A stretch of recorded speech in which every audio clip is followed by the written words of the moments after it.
Փոքր երկու հատ հորթ ունեմ։ Այստեղ այս մեկն էլ էսա կծնի։ Այնտեղ սարը մեր երկու հատ հորթ ունեմ։ Այն մնացած են շուտով կծնեն, մինչև մարտի վերջը, ապրիլը կծնեն լարիվ։ Այն ասա հենց անում ենք, տակերը մաքրում ենք, որ մաքուր նստեն։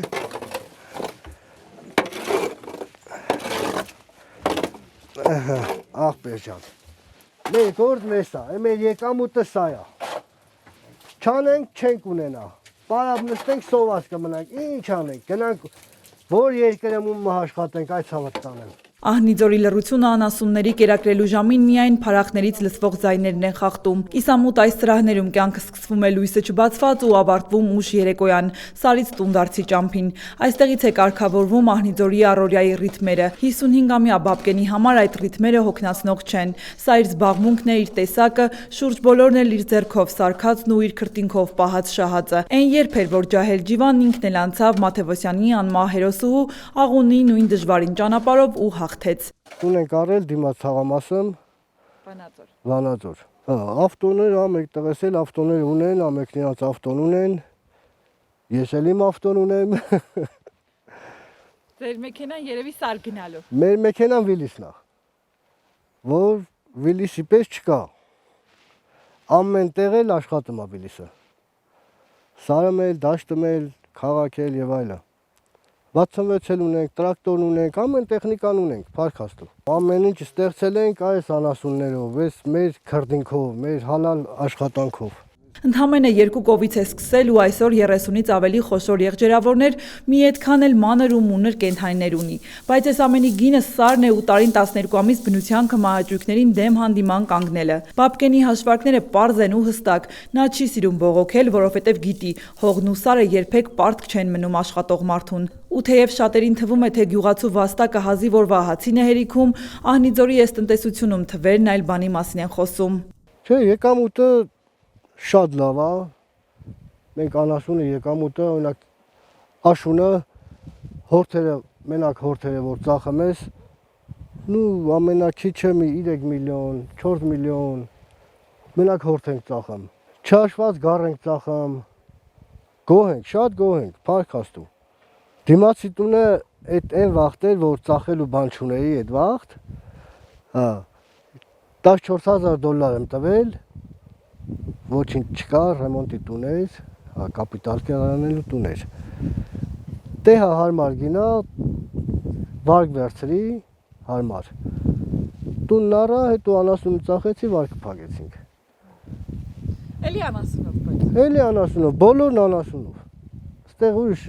աշխատանք չկա, դա է։ Փառքը, եկամուտը լավ է, լավ պահես, լավ կստանաս, չէ, չես ստանա։ Ստացվում է գործ կա, եկամուտ էլ կա, բայց չկան շարունակողները։ Բաբկենի տղաները տեսել են թե այս փողի համը, թե դրա հետևում կանգնած դաժան աշխատանքը։ Դրա համար էլ որդիները գնացին ու գնում են իրենց երազանքների ետևից, թեթև ու քաղաքային կյանք, աշխուժ ու ժամանցի վայրերով։ Իմ տղաները համստեղ են, բայց էսա գնալ տեն։ Մեկը Ռուսաստան էր նոր եկել, այն մեկն էլ երկուսն էլ ամուսնացած չեն, մեծն ու միջնակից չեն ամուսնացել, փոքրս ամուսնացել։ Բայց հիմա աշխատանք ունեն, դուրս են գալու, որ աշխատանք գնան։ Բայց գալիս են խոտերը հնձելու ժամանակ, գալիս են խոտերն անեմ, բերեմ, լրիվ պատրաստում, փետը բերելու ժամանակ, օգնում են, էլի գնամ։ Մեկն էլ այստեղ չտեմ մնա, փոքրս ամուսնացել է, բայց քաղաք ապրեմ։ Աշխատում այնտեղ, աշխատանք ունի, հարցի քսել ունի, հեսա փոքրս թորնիկս մեծանա, մի քիչ, մենք կբերենք մեր մոտ կպահենք, ինքանք երկուսով կաշխատեն։ Կամ մանկապարտեզ, վերջը, ես ինչ չեմ պատկերացնում խոպան, որովհետև չեմ կարա ես մնամ այնտեղ, փառք Աստծո, ամեն ինչը ձեռս ես գալիս, մենակ անասնապահությունը չի, տրանսպորտի, տրակտոր կլինի, կռան կլինի, ամեն ինչ էլ լինի աշխատացնող եմ, կարամ լավ ապրեմ ես դրսում, բայց չեմ կարա ես մնամ, չեմ հարմարվում։ Ինչն է կանչում, ինչն է բերում ձեզ։ Կանչում, այս իմ ծննդավայրը կանչում, չեմ կարամ։ Դաժե մի քանի օրով քաղաք եմ գնում, էլի չեմ կարամ։ Ասում եմ, երբ եմ գնալ իմ գյուղը, մի շնորհքով դիվանից թինգը տամ հանգստանամ, այս մաքրոթին։ Չէ, քաղաք երկար չեմ կարամ մնամ։ Չեմ կարող ու չեմ ուզում։ Բաբկենի համար Խոպանը միայն օտար երկիր չէ, այլ այն ամենը, ինչը սարից ու հողից դուրս է։ Նա գիտի, իրեն սպասում են, գյուղում կինն է, տանն ու դռան պահապանը, իսկ սարերում տարեց ծնողները, ովքեր տարին 12 ամիս անկախ ձնից ու բքից չեն լքում իրենց բարձունքները։ 30 տարի ավել է սար ենք գնում։ Այդ մեր գոմերն են, մեր սեփականությունն է, մեր հնձելու հողերը այդտեղ են, տեղում են, այդտեղ ունեմ մեծ կողմ, տուն, քարի տուն ունեմ, ջուրը քաշած, նավը դրած, ամեն հարմարությունը նորմալ է։ Ձմեռն ընդեղ ենք մնում, տեղում հնձում ենք, տեղում դիզում ենք, ծախսս քիչ ալեմ, խոտը չենք բերում, ավել ծախսեր չեմ անում, էլի։ Ամառը հեռուսար ենք գնում, հունիս ամսից բարձանում ենք հեռուսար, իսկ աշունը իշտում ենք այդ մեր գոմահանդը ու ձմեռն մնում ենք այդտեղ։ Այսօր ձեր բախտը վեել է, եկուց եմ սարա գնալի օրը, այսօր ստեղ եմ։ Սարա գնում եմ ծնողներիս հետ։ Բա ո՞նց է ձեր կինը սար չի գալիս ձեզ հետ։ Մեր կինը սարա սիրում չի։ Մենակ վարդեվորին եմ տանում, քեֆ անկանեմ էլի իշնում։ Բա դուք հեշտ համաձայնվել եք դուք, որ սար չգա։ Ուզեմ չուզեմ, ցավը տանեմ, տենց է։ Այդպես էլ ապրում են՝ մի ոտքը գյուղում, մյուսը սարում։ Կինը գյուղի տան շունչն ու շենությունն է պահում, իսկ բաբկենն ու տարեց ծնողները սարերի անդորը։ Սա մի ամբողջական շղթա է, որտեղ ամեն մեկն իր տեղն ու դերն ունի։ Ու եթե այդ շղթայից մի օղակ պակասի, մոտկորի գերող ու իրեն կանչող կոլորիտն էլ գուցե չլինի։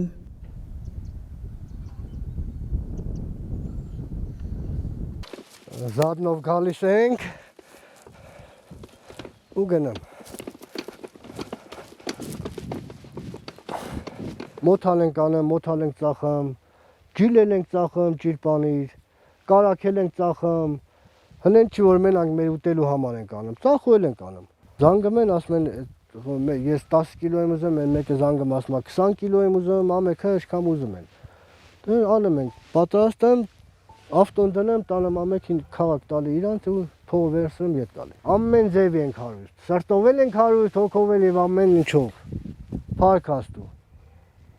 Բայց այս հարստությունը երկնքից չի ընկել։ Մոտկորի ձորերում ոչ մի լումա առանց չարչարանքի տուն չի մտնում։ Բաբկենի հարուստ գրպանն ու հարուստ սիրտը տարիների տաժանակիր աշխատանքի սարերում քամուն ու բքին դեմ տալու ու հաճախ սեփական հանգստի հաշվին ստեղծածի արդյունք է։ Հետո նաև սարը միայն տվող չէ, այն նաև խլող է։ Մոտկորի ծմակներն ու անդունդները սխալներ չեն ներում։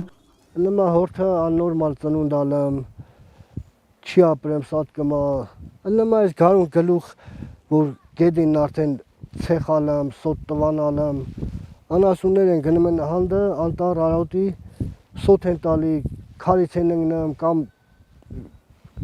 ջղրի կածանից են սոտ տալի ընկնում ձորը, նմա տենց էլ անեմ, անցյալ տարի էլ էլա, հորթել եմ սատկասել, մի քանի հատ դաժե, բայց այս տարի հենց նոր ենք սկսել, թու փառքաստու լավ է, լավ է։ Անցած տարի ավելի շատ գայլ կար, այս ժամանակ, բայց այս տարի հլավոր գայլ չկա, մեր մոտ ընդեղ գոմահանդեմ գայլ չկա, արջ էլ կա, հա, ստեղ ժանգարն են ասեմ, գոմահանդա, այդեղ կովակ էլ արջը, թաղել, մեր գյուղից, լորուտից էլ, մեզ վնաս տվոց, հա, արջը, ոչ թե կել է, սպանել է, խեղտել, ու թաղել, դա արջի խասյատն է ձև է, պետք է թաղի, հետո քիչ ուտի, էլի տենց երևի։ Բարձր սարերում, որտեղ քաղաքակրթության աղմուկը տեղի է տալիս, կապի միջոցներն էլ են ուրիշ։ Բաբկենի համար տեխնիկական նորարարությունները ոչ թե ցուցադրվելու, այլ դիմացկուն լինելու համար են։ Գոմահանդը մենք մնում ենք, այդտեղ կապերը լավը չի։ Մի ուրիշ հեռախոս ենք զակած տվել, տեղես Ռուսաստանից ուղարկել, սա ամեն տեղ կապա տալի, ամեն տեղ։ Ունիվերսալ հեռախոս է, էլի։ Շատ լավ հեռախոս է։ Զարյատկա եմ անում, մի ամիս զարյատկա պահամ, հետո բատարեն 06-ի ֆարեր են, հա, շատ ուժեղ ֆարեր են, ինչքան ուզում է օրերով միասրած թողամ չի նստում։ Շատ ընտիր հեռախոս է, շատ։